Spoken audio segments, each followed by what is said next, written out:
Sorry. That's Nope. okay. Okay, it has started. fine. There we go. Okay, I will start over.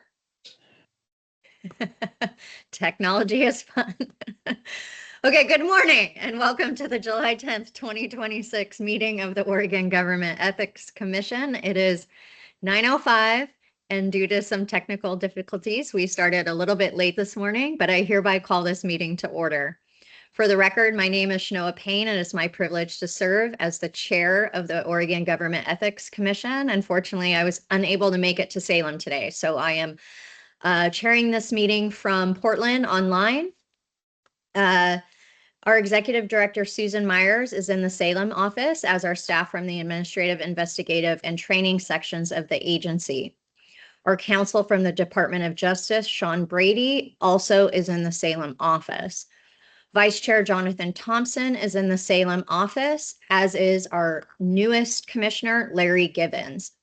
Commissioner Richard Burke is online. Commissioner Alicia McCauley is online. Commissioner Yvonne Resendez Gutierrez is online.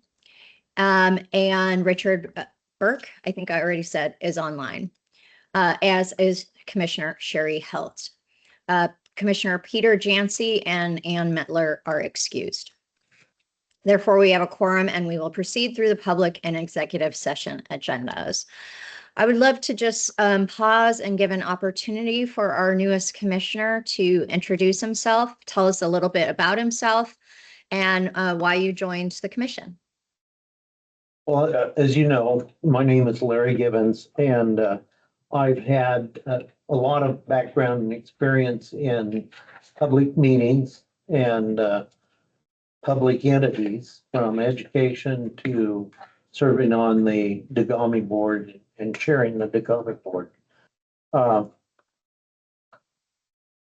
probably shouldn't make this comment, but my wife said when I was asked if I'd be interested in applying for this, and I'd been out of politics for approximately seven years, and she said, well, I think you should do it rather than sitting and wringing your hands and worrying about what others are doing.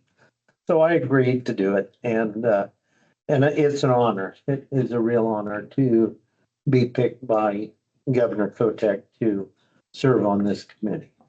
We have a farm in Eastern Oregon that my wife and I attend. We're both semi-retired. I don't know if you ever retire if you have a farm. It's just a constant labor of love. And we have a few animals, and we enjoy our life on the farm out in the Milton Free Water area. We actually live in the little tiny community of Yumapine. I don't think anyone probably knows where Yumapine is. It's an unincorporated community 10 miles northwest of Milton Free Water, or 35 miles north of Pendleton. And we're only 2 miles from the state line and 10 miles out of the city of Walla Walla, Washington. And it's an honor to be here. Thank you. Thank you, Larry. We welcome you to the commission. We're happy to have Governor Kotek's appointment that's been vacant for since December. So we're happy to have that spot filled, and we're happy to have you join us. Commissioners, do you have any questions for our newest commissioner? Okay, seeing and hearing, Commissioner Helt. Thanks, Chair Payne. I just wanted to say welcome and thanks for sharing your story. Thank you. Good comment. Okay, I do not have any particular comments for the commission. We have a long agenda today, and we have some matters we need to get through, including our training session. So I'm just going to move forward. But commissioners, do you have any comments before we move forward on our agenda? Okay, the first matter on our public agenda is the work session to discuss concerns and defenses regarding weaponization of the commission. Executive Director Myers, would you like to take the lead on that? Absolutely. Thank you, Chair.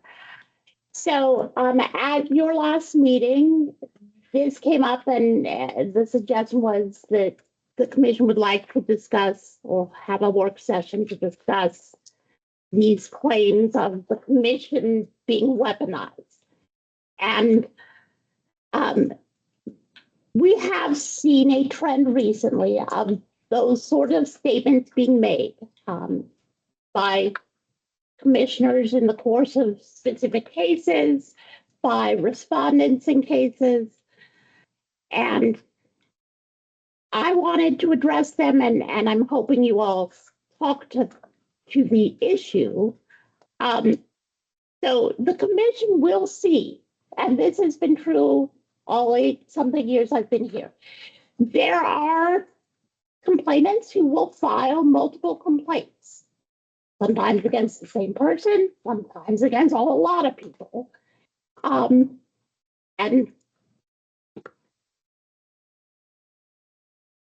why, as I said in my memo here, why a complainant chooses to file a complaint, they may have all sorts of motives.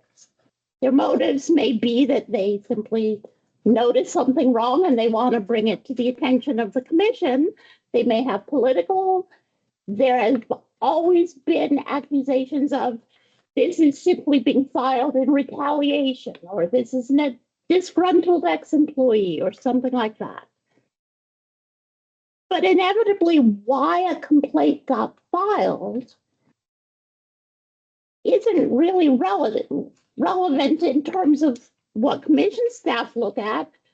But as I've said, the complainant is not so much, they're not a party to the case. They bring something to us and then we look at it. But what we are looking at is, here are the facts, like what happened. If we look at favorable, unfavorable, neutral facts, and here's how the law applies to these facts. So why someone filed a complaint is not part of that analysis. The trend that we have seen lately is the claim that the entire commission process is being hijacked by a complainant to serve other purposes, political or otherwise. The political stuff gets addressed through the legislature. The legislature put into the complaint process that if it's filed 61 days before an election, the respondent can say, look, I'm in this election, hold off, and we will hold off. That's in the statute. But for us, we make our recommendations based on the facts and the law. And my concern is that when the commission talks about weaponization, respondents pick up on it. And so instead of a respondent really giving an explanation of what really happened in a case, they sometimes give the defense of, I'm not going to talk about here's what happened. Instead, I'm going to say this OGEC is being weaponized and you shouldn't pay attention to what this person said in their complaint. And that's problematic. The role of all of us, again, is to apply the law to the facts. That does not diminish that the commission has the discretion, obviously, to deviate from what our recommendations are, to deviate from the sanctions in the penalty matrix, and so forth. It also doesn't diminish that there's a difference between saying to a respondent, you know, we empathize with you and we can see that you have been educated through the process, or where there's a close call on how the law might apply to the facts. And, you know, that's all absolutely within the jurisdiction and the discretion of the commission. But that's different from saying we're not going to look at it because you say it's all weaponization or it's political. Because the role, yes, staff seem to try to remain neutral and apply the law to the facts. And the commission's role is to make a determination based on applying the law to the facts. So that's my spiel here, but I do want to hear what the commission, what all of you have to say.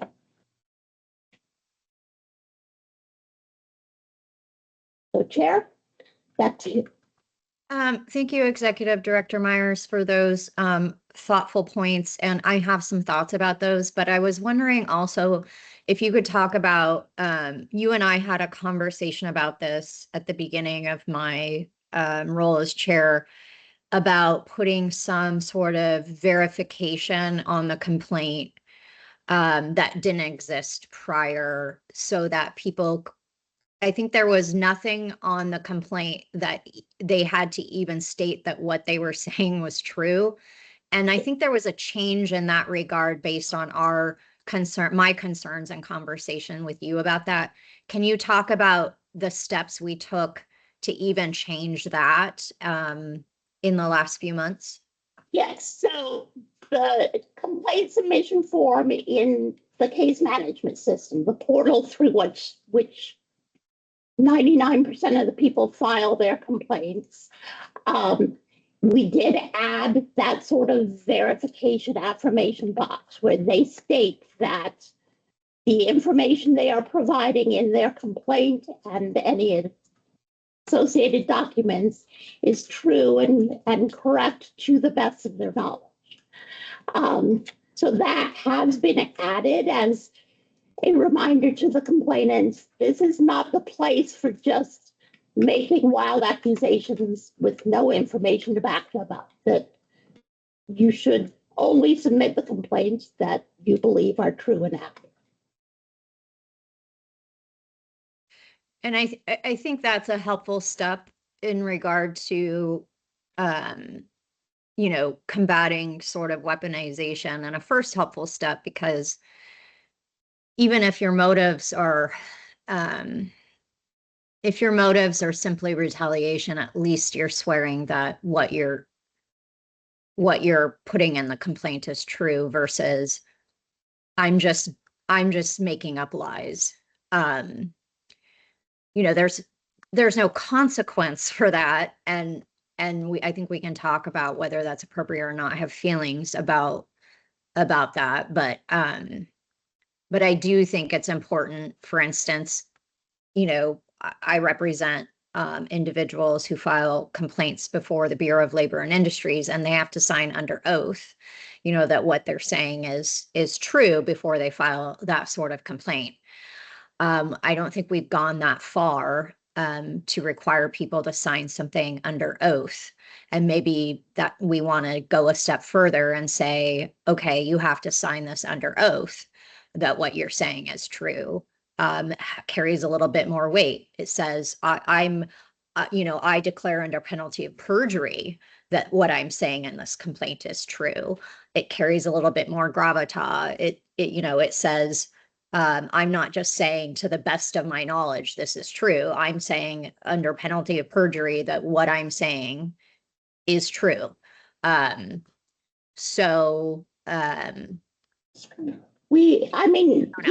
Sean may want to speak to that. My initial response is one that might require legislative action. Sure. And my concerns, of course, would always be and always are in doing it to that extent. Are we then giving the complainant standing to seek a contested case if we don't open a case and they've affirmed that everything they said was true? Or so that would be my concern. I was just going to say that the complaint process in that OGEC has is vastly different than anything in other agencies. So they're not, so like for BOLI, you're filing a BOLI complaint that that's a step towards a lawsuit or something of that nature, where you're making an allegation of discrimination. It's not a step towards a lawsuit. It's an agency complaint. Well, sometimes it can be a step towards a lawsuit as far as you're asking them to investigate a violation of a particular law that you have a personal interest in.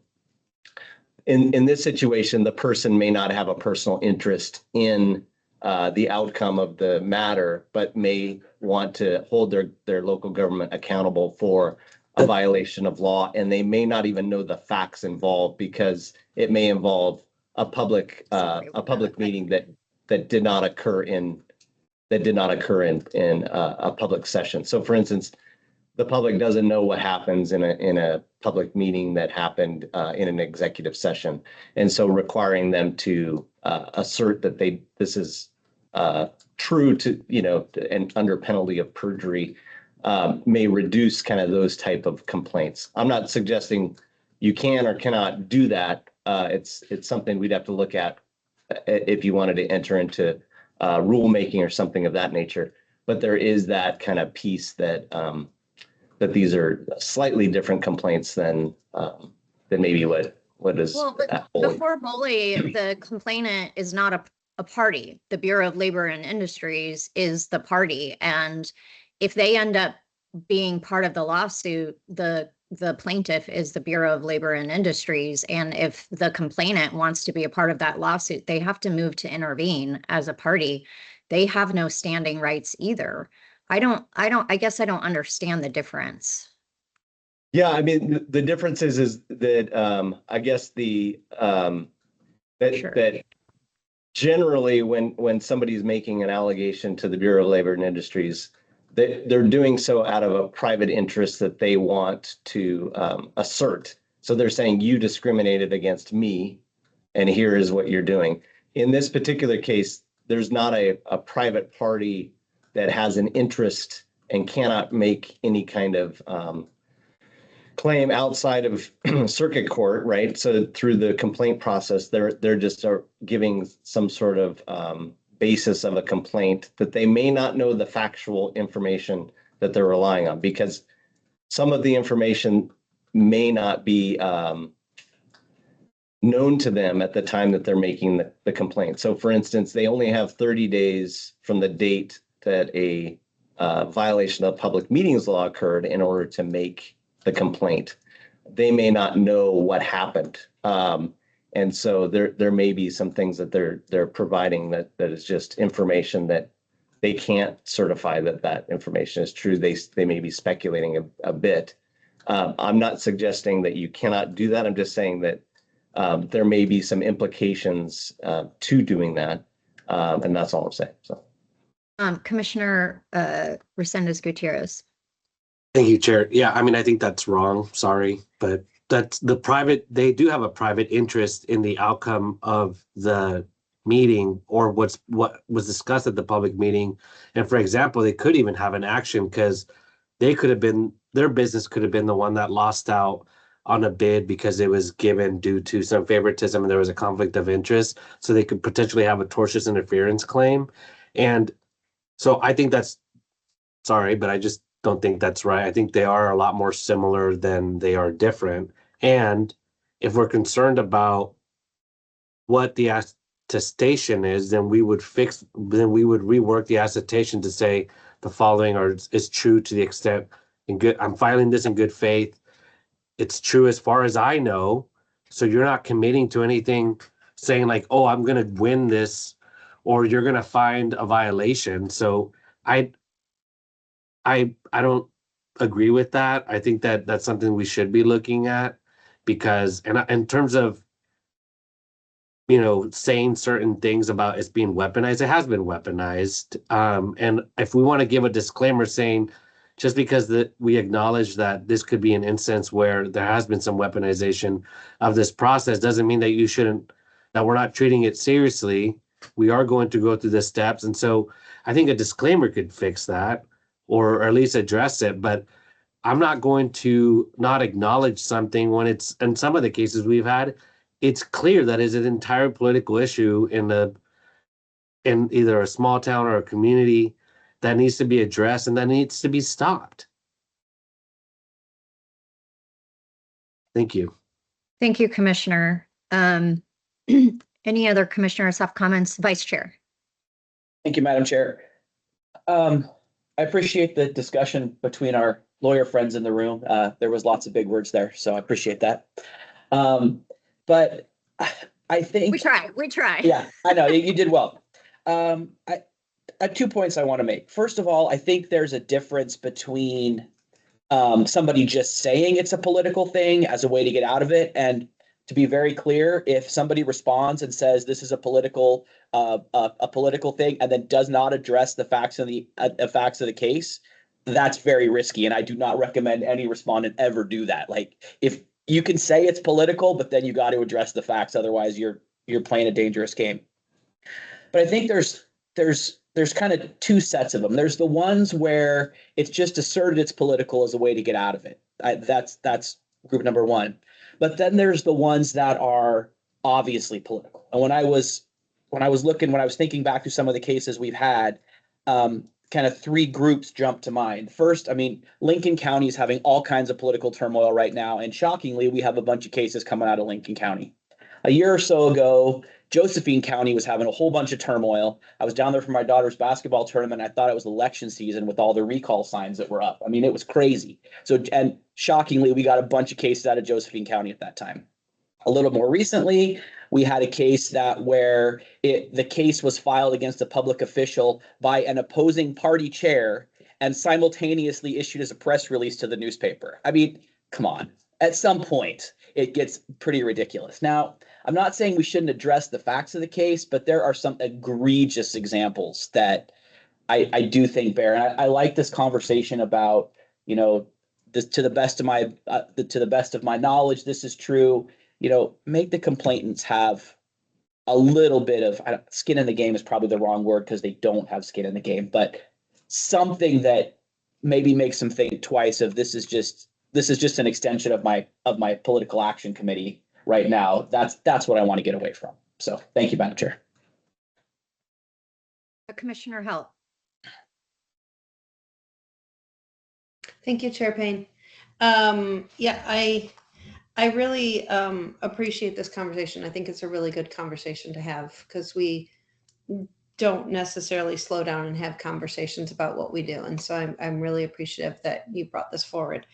I'm fearful of making anything too difficult to bring complaints forward because I do think it's already a very litigious process. And we see a lot of complaints that don't have all the details, that don't move forward.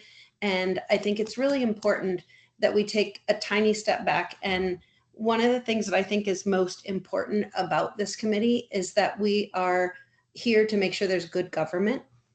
And I want to make sure that we are honoring that piece. And I think when people are able to bring forward multiple complaints, and I do respect that these complaints have to have validity to move forward. I think that is part of the process that we haven't acknowledged, right? Because we do dismiss a lot of them. But it takes a lot of productivity away from our agency. And so I wonder if there's a way to have like a mediation, like an automatic education hour, instead of spending all this time investigating all these things. It's like, if you have 10 claims in a city, can you have a mandated hour of time to talk through like how to make your processes better? It seems like it's always about meeting minutes being posted and time things and, going over the processes with these places after they've had numerous amounts of complaints filed, instead of going down it seems like we waste a lot of time investigating the complaints when we should be educating on how to have the processes done well. And if we educate the government bodies on how to do what they're supposed to be doing if they have numerous complaints, then we'll be spending less time, in my opinion, than investigating complaints that are just there to divert attention to where someone wants it to be diverted. Thank you. Thank you for those comments. Any other commissioners have comments? Ideas, thoughts? Yes, Larry. Thank you, Chair Payne. I see more and more of these types of issues come up where, and I've never had to have a complaint against me with the Ethics Commission, but in campaign over 4 terms as a commissioner at a county, and small communities really get sensitized and polarized. And a lot of commissions are partisan. Umatilla County was not. But my question has always been, is there something we could do to hold complainants more accountable? Chair Payne, you mentioned violation of the rules as far as perjury. Is there some mechanism we could do or have or go through the legislature that would enable complainants to realize they have to be more honest, and because we know it does happen for political reasons sometimes, and a lot of times, and I've read some issues in the newspapers, it's done out of just simple harassment. If you can, and some people just backed out of a campaign, said it's not worth it. I'm going to drop my campaign and get out of it. Maybe I'm in the wrong track here in this. Is there some way or something we as a commission could do or work on to feel more responsibility with complaints? So, Thank you. Oh, can I? yeah, Go ahead, Executive Director. Go ahead. as I said, one of my concerns is if we build in something like under penalty of perjury and so forth into the complaint process, is that something we even can? I mean, if the legislature adds that to the process, they can, but it's not like we can bring a case. So we would have to refer a perjury case to district attorney or DOJ or so forth. My concern has always been, I don't want, and I understand the arguments in terms of Boley about standing, but I don't want the complainant suddenly to have the right to seek a contested case hearing or to appeal if the commission dismisses. We've had complainants try that in the past, where the commission at PR did not open an investigation, and the complainant in those cases took the commission to court to say, or you have to force them to investigate this, even though the commission had dismissed. Thankfully, the court said, no, you don't have standing. But I absolutely am more than willing to look at, can we do more with the affirmation, with the click here to confirm that the phrasing right now is that the information is true and correct to the best of your knowledge. Can that be stronger and stricter? And I'm more than willing to look into that. I also really appreciate Sherry's comments in that we do try, like, especially when we have small districts. I mean, it's funny, lots of people think that it's the big cities that are gonna, or the state government that's in front of us, and you all know that's not the case. It's a lot of very small cities and small districts, and as you said, Larry, they can be very polarized, those communities. So we do attempt with the smaller communities, especially ones that are getting some repeat complaints or making the same sort of mistakes over and over again, we do try to set up some individualized training, trying to get them to follow up with us and get training so that it's not just a letter of education that they might be sent, but get them to the point where we can help them so that they don't continue to make these same mistakes. Madam Chair, Commissioner Burke has his hand up. I don't know if you can see that. Thank you. Commissioner Burke. Hello? Yes, we can hear you. Hello? Yep. Okay, thank you. I don't suggest that this would be complete solution. I think it might be a partial solution and deal with some. Maybe we can do some of this on the front end, like when we do training, we could openly discuss, make it a part of the training that complaints are sometimes weaponized, and have a little bit of time in the training unit discouraging that, saying that commissions can generally tell if things are weaponized. They may not say so, but it's frowned upon. Some sort of a discouraging message in the training that lets people know that these weaponized complaints are usually not successful and that they happen frequently, and maybe do a little bit of public work, making it known that some of, that there are people, complainants and respondents who have thought that the process is weaponized.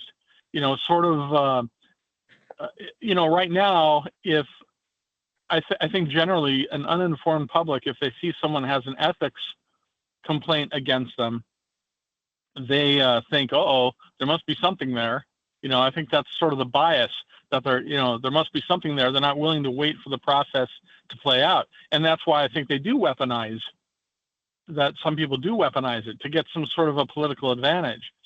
But if it were known that, if it were more commonly known that these processes are sometimes weaponized, maybe folks would be less likely to just assume that there must have been something that went wrong. And, people would be less likely to jump to conclusions, making weaponization a less appealing tactic.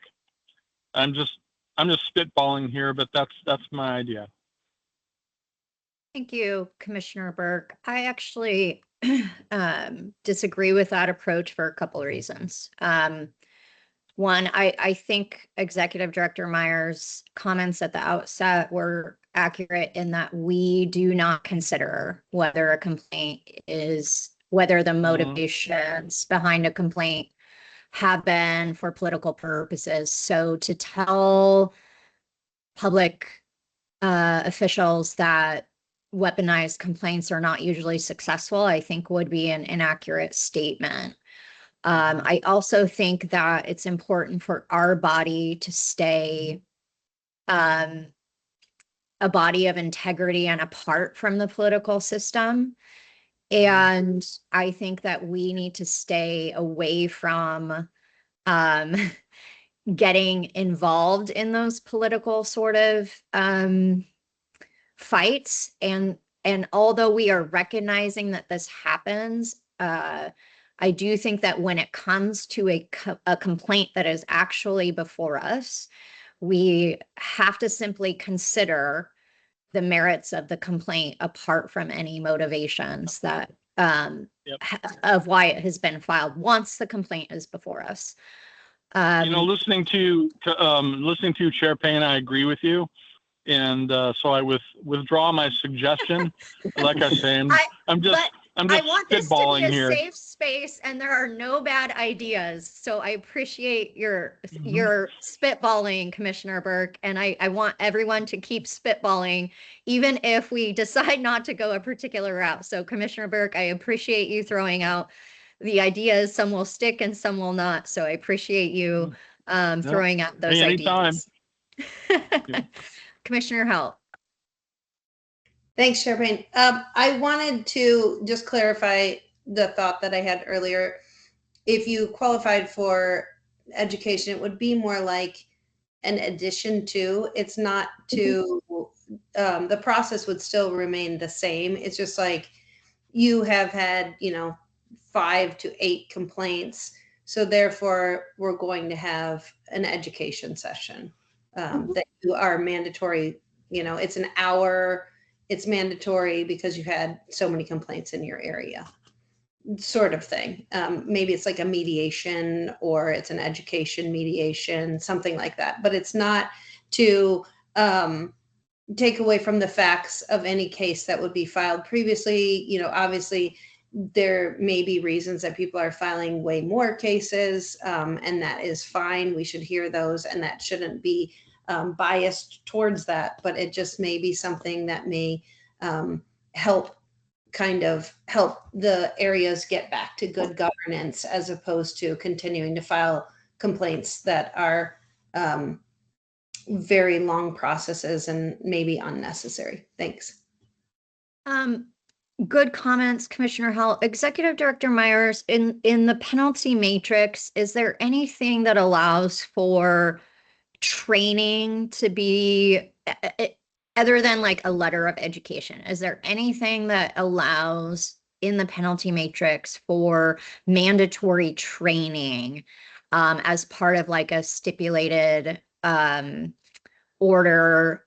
If something didn't go to a case, contested case, but there was a stipulated order where parties could agree or in the penalty matrix if they've had a specific number of complaints, or is that something we could talk about asking to get added to the penalty matrix where, okay, you've had this number of complaints, now we're going to talk about mandatory training.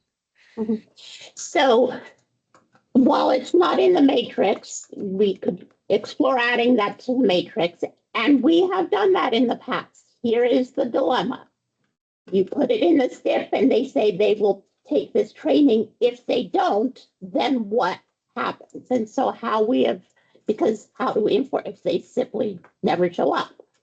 How we have done it in the past is have the commission order a civil penalty, a small one, $50, $100, whatever, and say, if you complete this training within the next 6 months, the commission will waive the penalty. So they will agree to the pets I understand, if I don't do this, I will have to pay this penalty. That way, if at the end of 6 months, they have not done that training, despite many calls I have a person in mind, we have that in her STIP. And we, as those 6 months started ticking by, we were reaching out to her like, please, we will do it online. We will come out to you. We want you to get this training and not have to pay the civil penalty. But she chose not to. Then the penalty becomes automatic and it can go off to DOR for collection in their ordinary process. And it doesn't take any additional steps by the commission. Okay, wonderful. That's helpful. I want to go back and really stick to what our work session is supposed to focus on, because I want to not have this take up our entire meeting, which is the trying to combat weaponization to the extent we can, and maybe we can't, and maybe that's not our purpose. But I want to go back to the attestation. I understand there are some concerns about penalty of perjury. I'm wondering if we could, the attestation is good as it exists on some level. I'm wondering if maybe we could add something along the lines of, sometimes as lawyers, we have to put this in the things that we file. I agree that I'm filing this in good faith and not for the purposes of XYZ. Sometimes we have to say, for filing an extension, we're not filing this for the sole purposes of delay. things like that. And I'm wondering if there's any concerns, maybe Sean, you can jump in here. Would there, what I don't want is, I have concerns, as Commissioner Halt expressed, I agree with her. I do not want to place unnecessary barriers to complainants filing complaints. I do not want to punish complainants if they happen to get it wrong. I don't want to make it so complainants are afraid to file complaints before our commission. I don't want any of that. What I would like to do is just make it so that when they're filing a complaint, they're stopping, pausing, and saying, I'm doing this for the right purposes. I agree that I'm doing this for the right purposes. And I'm also being honest and truthful in filing my complaint. But I don't want to, have any like punishment, retribution, fear that they're, fear if they get it wrong. And so what I'm thinking is, would it be possible to have a statement in addition to, I'm filing this is true to the best of my knowledge, and I agree that I'm filing this in good faith and not for the sole purpose of something nefarious. I don't know what the language would be, but not for the sole purpose of I don't know, but if others have ideas along those lines, but or maybe just filing this in good faith and for the purposes of fulfilling the statute or something like that. I'm welcome to hear other thoughts on that. And maybe if Sean, you want to jump in at some point and say whether that has any concerns for you. Commissioner Halt. Thanks, Chair Payne. I'm curious, you said at the beginning of this that we had just put in, when you became chair, the new stipulation. So how many months has that been in our documentation? Because the cases that we're hearing are not probably of that time, is my question. So I'm wondering if that is actually enough to work at what you're trying to get at. We just haven't had enough time to have it play out. Should we maybe leave that wording that we have currently for 6 months, a year, and then revisit if that worked on what you did, instead of, I guess my question is, are we reacting too quickly? Do we know if what you did worked? Excellent question. Executive Director Myers, can you respond to that? I believe it's only been in place for about 2 months, roughly. So yes, to some extent, we may not be seeing any particular result of having that affirmation in there. However, and if the commission wants to leave it be for now and reevaluate it at some point, but that doesn't mean that we can't now look into, should we or could we beef up the language if, with Sean's advice on, not going too far to get anyone in trouble or to chill the filing process, but also achieving the result that we want, which is make people stop and think and be aware of the effect of what they file. It's a good comment, though, and I didn't realize that it had only been in place for 2 months, and we probably are not yet seeing any effect from it. It's a possibility that we leave it be for now and see if it has a positive effect or not before we decide to beef it up. That's option A. Option B is we consider adding some additional language to it now if we think that as it exists, it's not sufficient. I'd like to hear people's thoughts on those two options. Madam Chair. Vice Chair. Thank you. I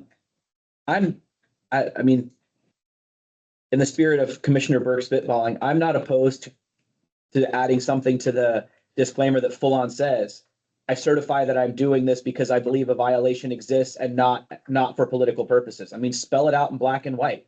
Just So the only thing I would say is we do have free speech issues with respect to, voicing concerns. And so we can't take action based on the reason they're filing the complaint. So the complaint itself either stands or does not stand on its merits.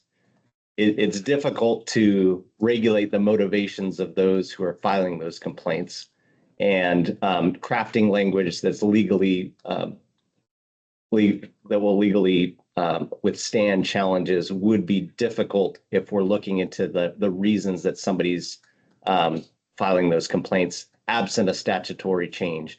And it's we also have, if as we go down and reject complaints based on the motivations of those, they arguably would have a right to challenge those types of decisions. And so those are the kind of the struggles with going down that. It's not to say that you can't, it's just there may be additional steps that would have to be taken and looked at.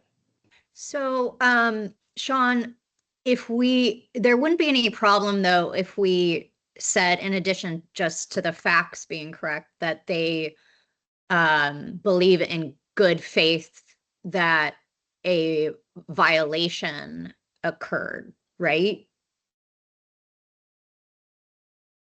Yeah, I mean, we'd have to look at, I mean, it's that's been a the while. whole purpose of the complaint, right? That they have to believe that there's been a violation of either the ethics or public meetings laws to file a complaint.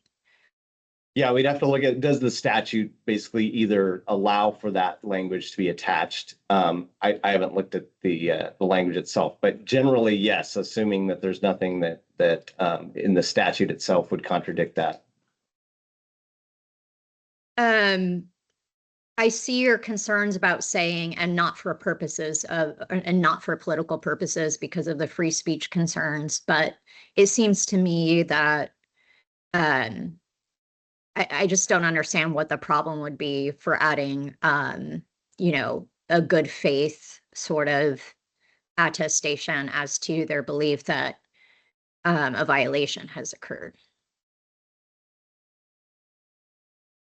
But if we maybe could get your legal advice on that. Yes, we can certainly look at that that language, and with respect to the statutory language that's in existence now, and see if that's something that can be added to the attestation. Okay. I want to wrap this up pretty soon. So let's get final comments and then move forward. Commissioner Halt and then Commissioner Givens after that. Thanks, Chair Payne. I just wanted to say I'm in favor of trying to use the wording that we have and see if that works first. Thank you. Okay. It's likely that's what's going to happen. So, Commissioner Givens. This is a question for Sean. Rather than for political purposes, anything be inserted sort of that says not for the creation of harassment or that type of wording that takes it away from the free speech thing? Yeah, we can look at kind of what language would be lawful to attach to that attestation. Yeah. Okay. Thank you. So my suggestion would be is that we take a period of time, see how the current attestation plays out, and that we regroup with another work session in a few months where we have legal advice from Sean on what we can and cannot possibly add to the attestation. And then we might have also further information to see if the current attestation is having a positive benefit, if any, and whether we want to add additional language, and then what our options are. So I would say maybe like our September meeting, we could have another work session on this. Executive Director Myers, does that work? That will work. Okay. Great. Then let's move forward so we can get moving on the rest of our meeting. And unless we have any further comments, concerns on that, that's the action that we will take at this time to move this forward. I do think this is an important issue, but we need additional information on what action we can take with the legal advice of our counsel. Okay, seeing no additional comments, let's move forward on let's adjourn the work session and move forward to the minutes on the public agenda. We have two meeting minutes that we need to consider and approve. The first is the May 8th meeting minutes.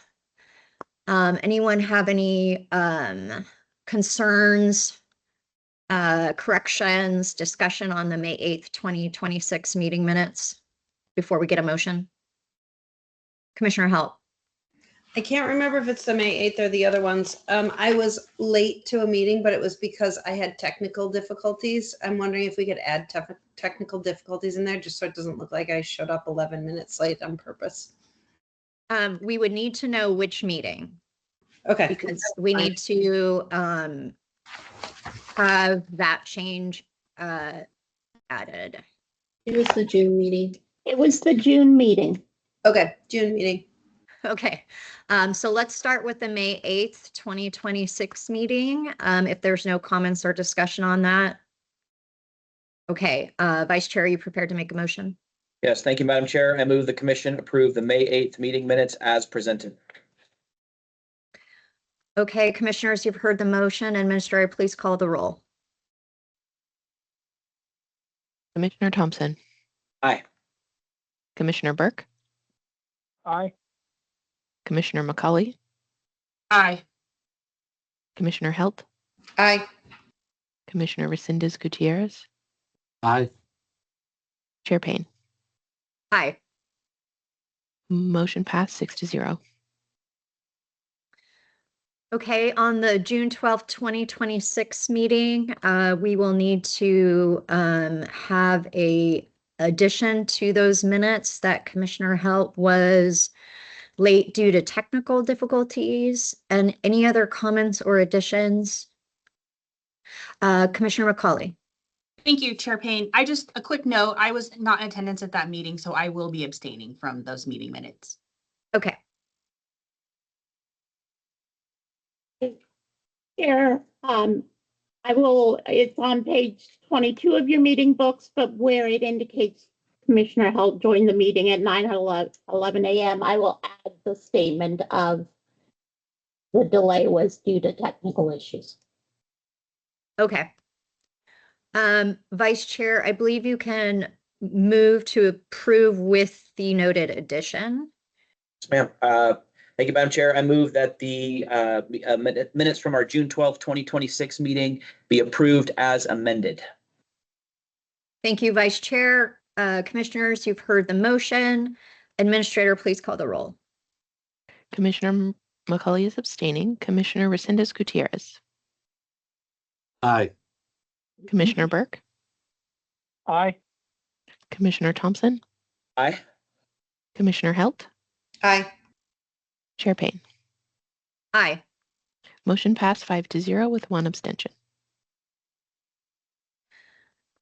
Wonderful. Okay, we're going to move into executive session now. I will read the statutory authority for us to proceed and act within the executive session.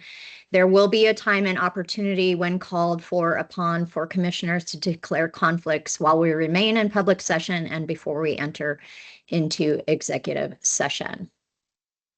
The Oregon Government Ethics Commission will be moving into executive session for the purpose of considering preliminary reviews and to obtain confidential attorney-client privilege advice. Representatives of the news, media, and designated staff shall be allowed to attend the executive sessions. When we enter into executive session, all other members of the audience will be asked to leave the room. Everyone currently joining the meeting online and over the phone, other than representatives of the news media, will be removed from the meeting. If your case is being heard in executive session, you will need to rejoin the meeting where you will be held in the virtual waiting room until the commission is ready to hear your case. Our staff will text you on the number you provided them to let you know when we are about to hear your case.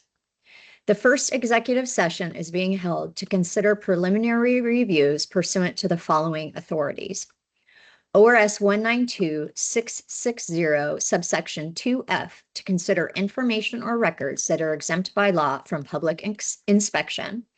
ORS 244260 subsections 4C and D requiring preliminary reviews to be kept confidential and requiring the commission to consider preliminary reviews in executive session, and ORS 192685 subsection 1 requiring public meetings law complaints to be considered as provided in ORS 244260, which includes the confidentiality and executive session requirements of ORS 244260 subsection 4C and D.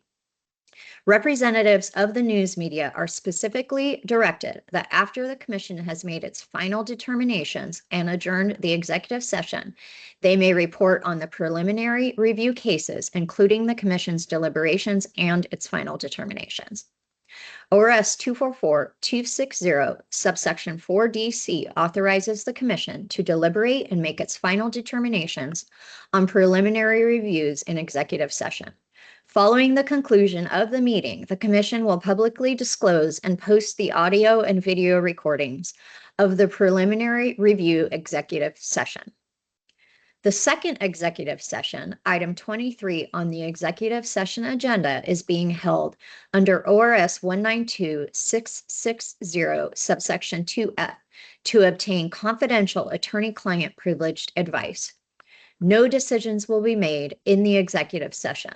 Representatives of the news media are specifically directed that they may not report on or otherwise disclose any of the deliberations or anything said during this separate executive session. The audio and video recordings of the second executive sessions will not be posted or publicly disclosed. Once both executive sessions are concluded, we will return to open session and welcome the audience back into the room. Finally, if any of the commissioners have any conflicts of interest relating to any of the agenda items being heard in executive session, please make any potential or actual conflict of interest disclosures now before we enter the executive session. And I want to remind commissioners to please be careful about how you declare conflicts. If it's a statutory conflict, declare a statutory conflict. If it's simply a recusal, please clarify why you're recusing yourself and that it is not a statutory conflict of interest. Commissioner Resendez-Gutierrez. Thank you, Chair. Yes, I'd like to declare a potential conflict of interest because my firm represents the entities involved in matters numbers 6 and 7, although I don't personally represent those entities and individuals, my firm does, and that's why I'm declaring that. Thank you.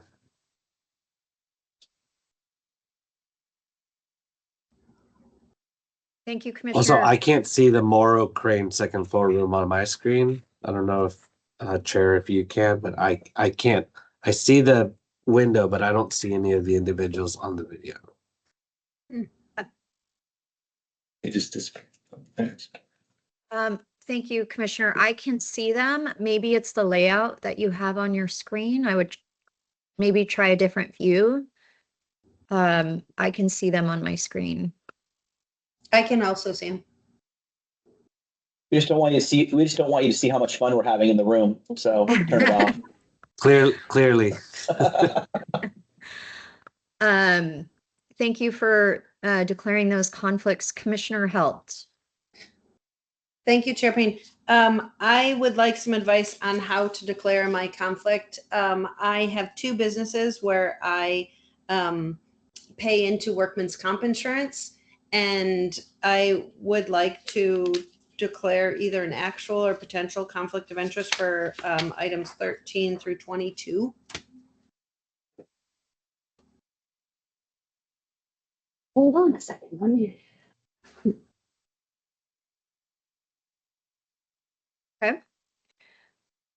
Just a second, I'm looking at those items.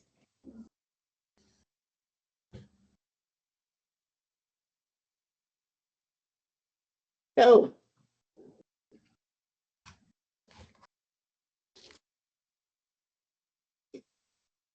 the facts that your businesses are subject to the entity services, the question you ask yourself is, would the decision the commission makes on these cases result in a financial impact on you, your relatives, household members, or your businesses?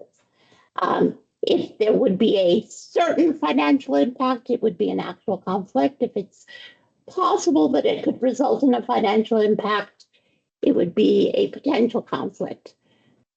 If the result of the commission decision would not result in a financial impact, or could not result in a financial impact on your business, but as Chair Payne says, you would like to abstain, that would not be a statutory conflict of interest, but you could simply say because of your businesses, you are choosing to. I would do I don't know what the action will be taken and what the repercussions of the action will be. So I'm going to go with a potential conflict of interest, seeing as though I pay actual fees each month for the to that entity. So I'm going to declare a potential conflict of interest for 13 through 22, and I will abstain from any conversation or voting. Thank you. Thank you, Commissioner Halt. Any other commissioners need to declare conflicts on the executive session agenda before we move into executive session? Now is the time.